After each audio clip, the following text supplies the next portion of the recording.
Demak dan Cirebon menyerang Pajajaran. Surawisesa adalah pengganti Sri Baduga Maharaja, puteranya dari Mayang Sunda dan juga cucu Prabu Susuk Tunggal. Surawisesa dalam kisah tradisional lebih dikenal dengan sebutan Munding Laya di Kusuma. Sebagian orang menyamakannya dengan Guru Gantangan.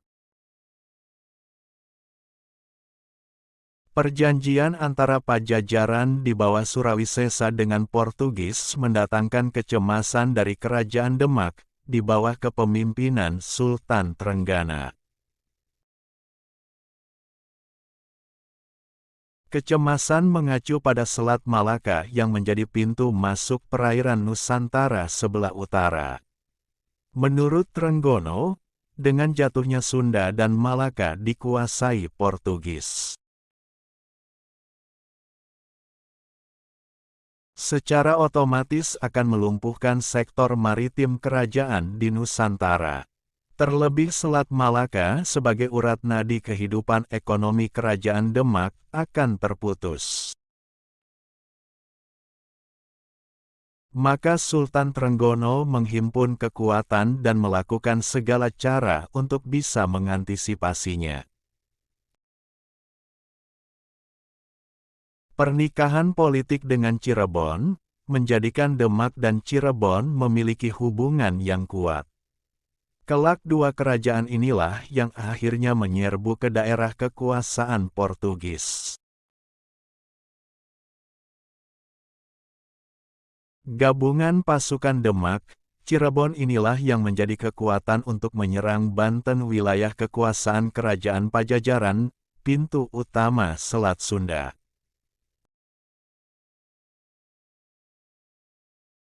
Sebelum pasukan ini datang di Banten, telah terjadi huru-hara yang dilakukan Pangeran Hasanuddin dan para pengikutnya.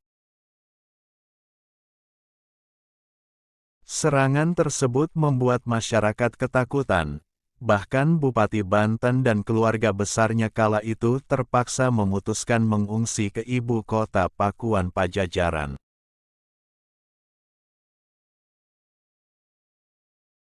Di tahun 1527 Masehi, pasukan gabungan Demak, Cirebon inilah berhasil merebut pelabuhan Kalapa dari tangan. Teman-teman tolong subscribe dan nyalakan lonceng channel Momo Ayo Belajar ini supaya dapat informasi menarik lainnya. Terima kasih. Penaklukan ini karena pasukan yang dipimpin Fathahillah menggunakan meriam yang tidak dimiliki oleh pasukan Pajajaran, sehingga pasukan dari Pakuan berhasil dipukul mundur. Portugis saat itu sebenarnya ingin membantu, bahkan armada yang dipimpin Francisco de Sá yang mendapat tugas dari atasannya untuk membangun proyek benteng diangkat menjadi gubernur di India. Keberangkatan armada pasukan pun telah disiapkan, total ada 6 kapal berangkat dari Goa, India. Tetapi sesampainya di tengah perjalanan armada ini diterpa badai di Teluk Benggala, sehingga harus memakan waktu lebih lama untuk tiba di Sunda.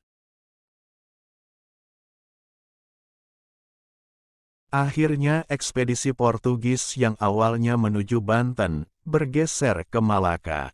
Sebab Portugis mengetahui bahwa Banten telah jatuh di kekuasaan Hasanuddin. Di masa kepemimpinan Surawisesa inilah kedikdayaan Kerajaan Pajajaran mulai menurun, jika dibandingkan dengan Sri Baduga Maharaja masih hidup. Pajajaran dengan Cirebon berada pada generasi yang sejajar. Walaupun yang berkuasa di Cirebon adalah Syarif Hidayatullah,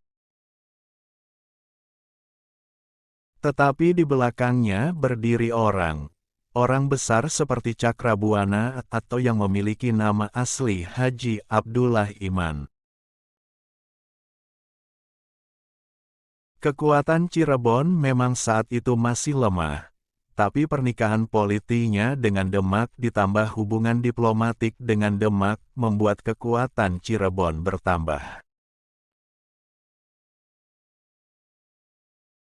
Cirebon lambat laun mulai tumbuh dan memiliki jati diri kuat di Jawa Barat. Cirebon dan Demak berhasil menguasai kota dekat pelabuhan. Di sebelah timur pasukan Cirebon bergerak lebih jauh ke selatan. Pada tahun 1528 Masehi, Cirebon mengalami pertempuran dengan Galuh. Pertempuran ini juga memperlihatkan peran Demak yang cukup signifikan. Demak mengirim meriam beserta pasukan perang pada saat Cirebon terdesak mundur. Sehingga pasukan Galuh tidak berdaya menghadapi panah besi yang besar dan menyemburkan kukur ireng dengan suara seperti guntur kemudian memuntahkan logam panas. Pada akhirnya Galuh yang merupakan kekuasaan kerajaan Pajajaran jatuh ke tangan Cirebon, Demak. 2 tahun kemudian jatuh pula kerajaan Talaga, benteng terakhir kerajaan Galuh. Bahkan Cirebon mulai merangsak masuk menguasai Sumedang yang memaksa Surawisesa melakukan kesepakatan dengan Cirebon. Konon kesepakatan ini membuat Surawisesa sedikit bisa bernapas dan mengumpulkan beberapa kekuatan yang sempat dibuat kocar kacir. Like, share, comment. Please subscribe and thanks for watching.